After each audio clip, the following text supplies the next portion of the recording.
In July 2025, Anthropic agreed to a $200 million contract with the Department of Defense to deploy its cloud models onto the military's classified network.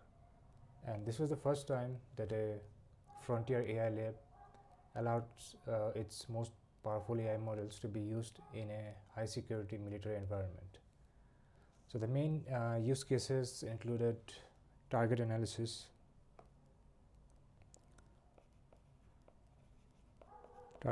which is all about scanning thousands of hours of drone footage to identify specific individuals or equipments. And the other use cases is logistics simulations, which is all about predicting the supply chain bottlenecks for the US forces in the Middle East. And finally, the third one is intelligence synthesis. So this is about going through vast amounts of intercepted communications to find any patterns that would help them. So it's about intelligence mining, you can say that. So these were the three, you can say the three main use cases. But there was an exception, or rather two exceptions or conditions that Anthropic laid down. And they said that they would agree to this deal only if these conditions were met. The first one is AI could not be used for, their AI should not be used for the mass surveillance of domestic US citizens. So that's the first one. We could say Anthropic's demands were to not use their models for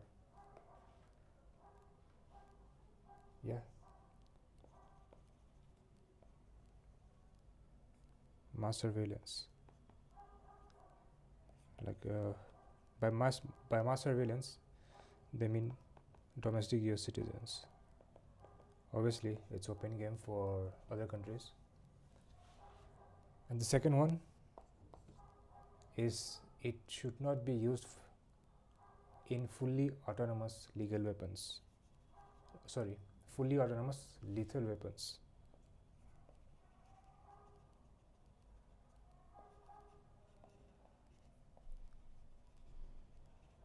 Now, what does this mean?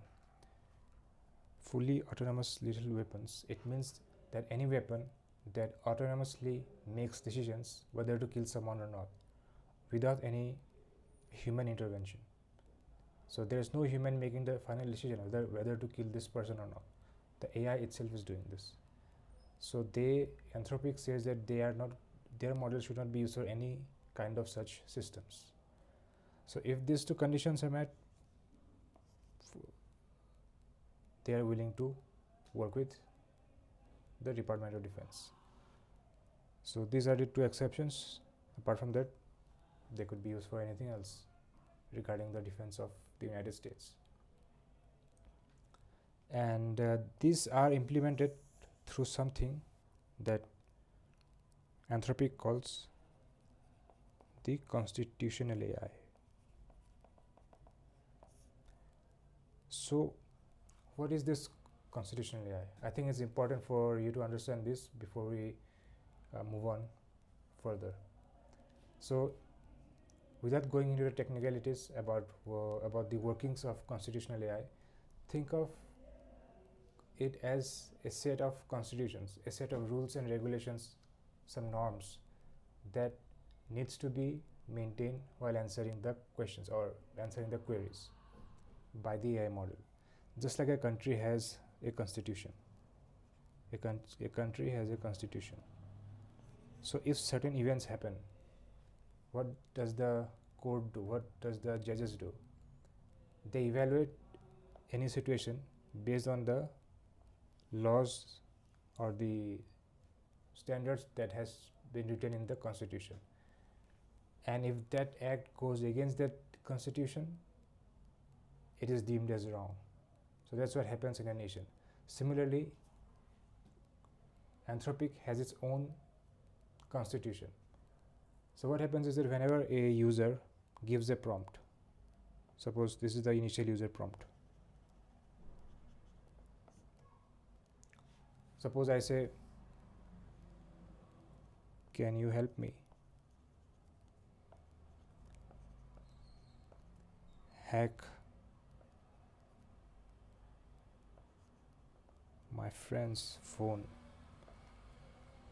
So what would the AI do?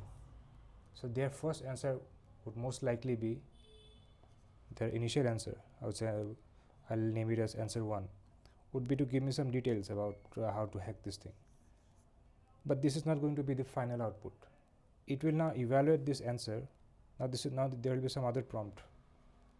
Okay, no, I'm not going to technicalities, but the thing is that this answer will be further evaluated by the system, and whether this answer complies with this constitutional framework or not, that's being written down by Anthropic. If it complies, then it's fine. If it does not, it has to rephrase it and bring another iteration of the answer. So there will be another iteration of this answer. Okay, and it will be further evaluated against this constitution, whether it complies, this answer complies with this or not, and it will keep on happening until it complies. And when it is being satisfied, that will be the final answer, which the end user will see. So that's the very non-technical way of understanding what constitutional AI is.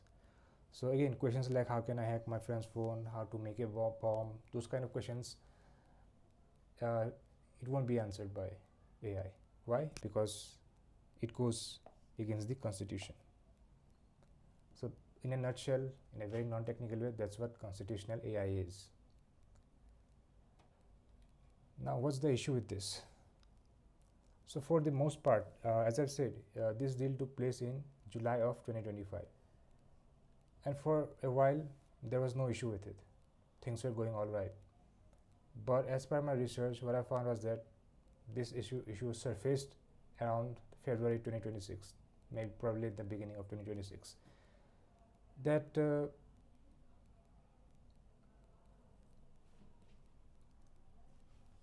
what the US government said was that these kinds of constraints are limiting their uses, the potential to use the Claude's AI for the security of the nation. They couldn't use it to its full limit.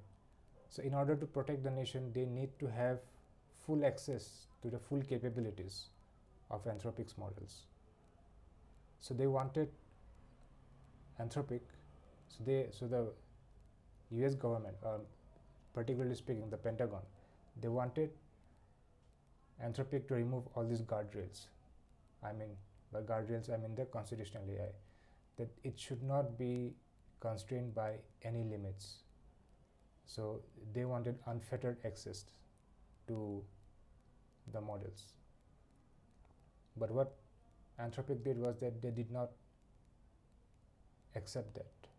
They were firm in their standing that it will not be used for mass surveillance of domestic US citizens and for fully autonomous lethal weapons.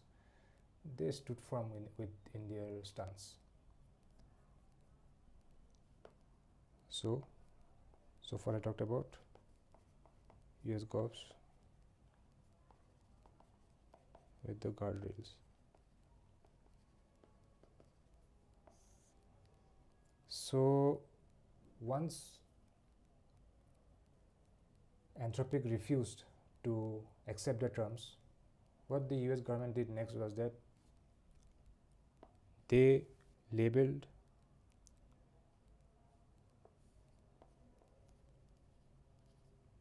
Anthropic as a supply chain risk. Okay.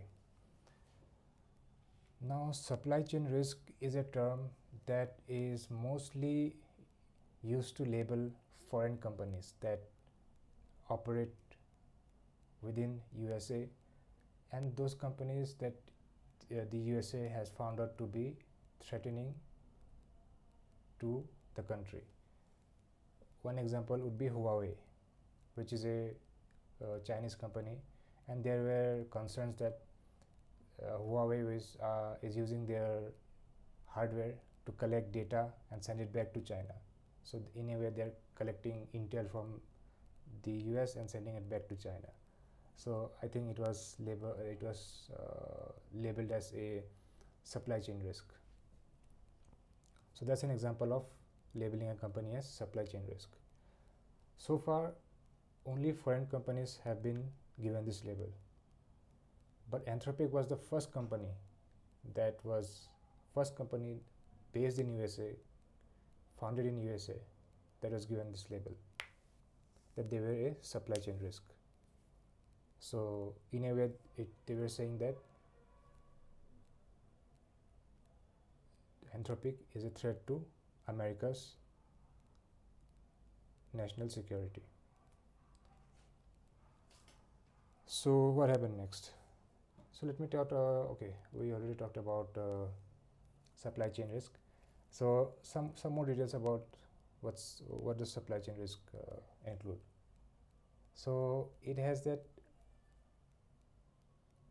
So legally, supply chain risk refers to the possibility that a product could be used by an adversary that undermines the national security of a country, which could include surveillance, spying on government operations, those kind of things, disrupt some kind of cyber attack to shut down critical systems during a conflict, and also subversion, like to change the behavior of a software so that it no longer follows the user's intent. In a way, hacking.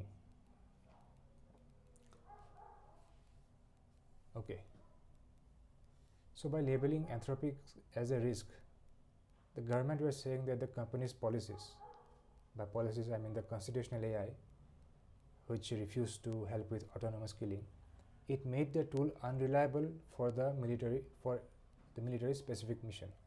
So suppose a mission requires that some equipments make autonomous decisions about whether to kill someone or not, and if the AI model refuses to do that, to autonomously make the decision, so they're connecting it to it being a threat to the national security of the United States of America. So that was the connection that the Pentagon is making. Okay, so that's what supply chain risk is. Okay, so what was Anthropic's response to this?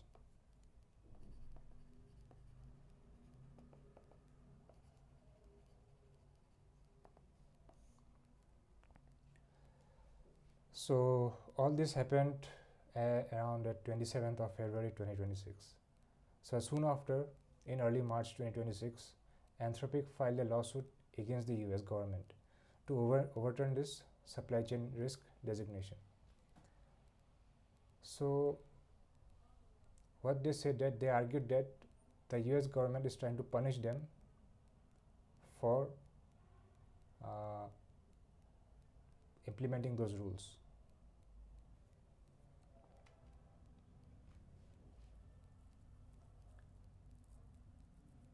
So indirectly, in other ways, you could say is that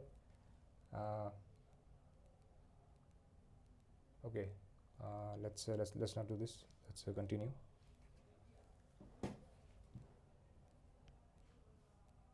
So the case landed in front of Judge Rita Lee. So her preliminary ruling was that she granted an injunction to pause the ban.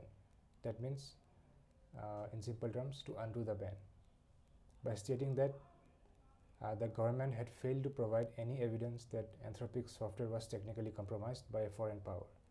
Because as I've said earlier, so far this label was only given to foreign companies, but that were deemed to be compromised by a foreign power and posing a threat to national security of the United States.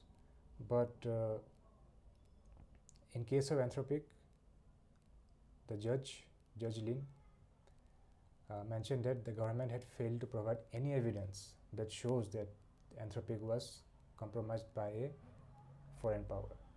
Instead, the evidence has shown that the government was using this supply chain label as a means of intimidating Anthropic to comply to their needs.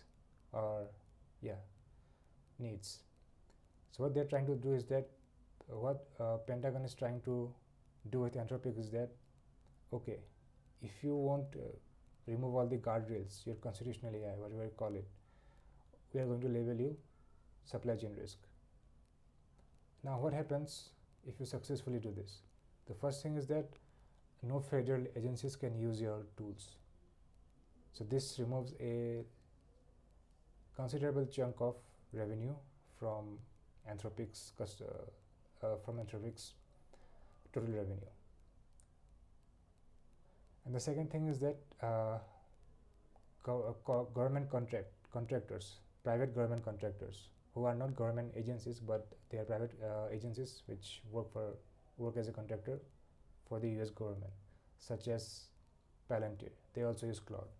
So in most of the cases, Palantir will also not be able to use Anthropic's models. So there goes another chunk of customers from Anthropic. And finally, about other private companies for their own uses.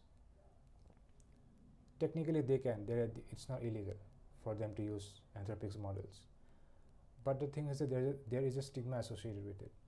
So the stigma of using or collaborating with a company that is being labeled as a supply chain risk, it is bad for the image, to speak in very simple terms. It's bad for the image of that company to associate yourself with a company that is being labeled as a supply chain risk. So companies will be less likely to work with Anthropic. So in a way, they are threatening, the Pentagon is threatening Anthropic's business, their survival, their existence itself. So that is why it is also labeled as an attempted corporate murder, intended to bankrupt the company by scaring away its commercial clients. So that is the rulings for now. For now, this ban has been paused, but it's an ongoing case that we'll have to look at what's going to happen over time.